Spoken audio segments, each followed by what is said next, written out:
Coach Massi here from M2 Speed, Strength, and Performance with another episode of Move Your Feet. And we're going to actually get a viewer's question here. We're going to field it. So, Matt, why don't you just come on in? Because apparently you're more important than me. It actually says Coach Matt first. So I'm going to read this out.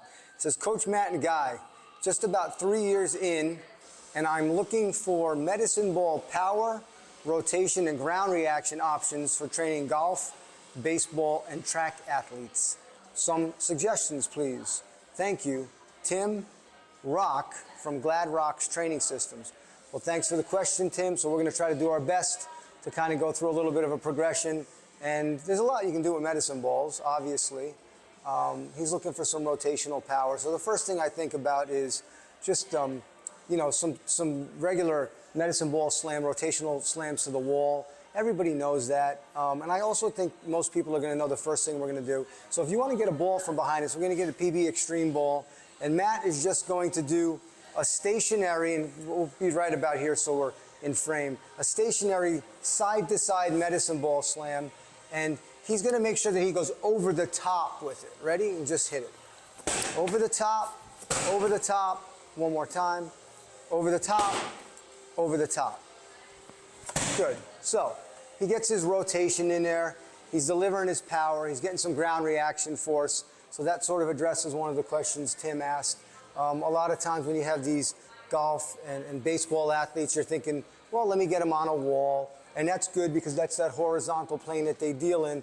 But a lot of people kind of look past the fact that when they hit a ball, they're rising up and they have that vertical element of ground reaction force or that vertical power also. So we want to address that. Now, how do you add a little bit of gumption to this movement?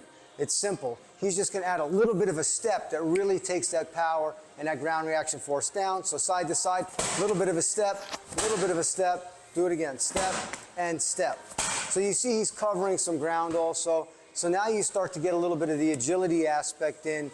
And I know golf guys like to talk about agility a lot. And what they really mean is their footwork through the movement.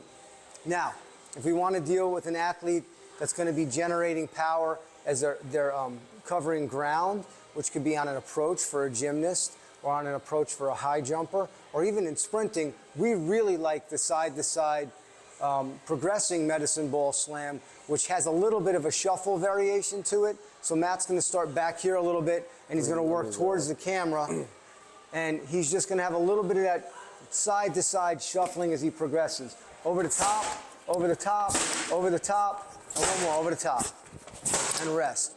Good. So as you can see, and he'll set up again for that, he's got that little bit of like a side shuffle, and he's moving diagonally. If you want to work it more linear, you can kind of have your athlete stay more linear, but Matt's actually doing what I like better is he's moving diagonally. So he's taking that force that he's generating, putting it down to the ground, and he's actually getting that other stored potential kinetic energy as it comes back up, taking that ground reaction force, and then quickly reappropriating it before it leaks out of the way or leaks off. So give that another shot, Matt. Show them what that looks like.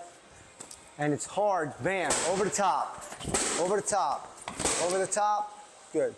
So that's the simple stuff. Any comments on that? No?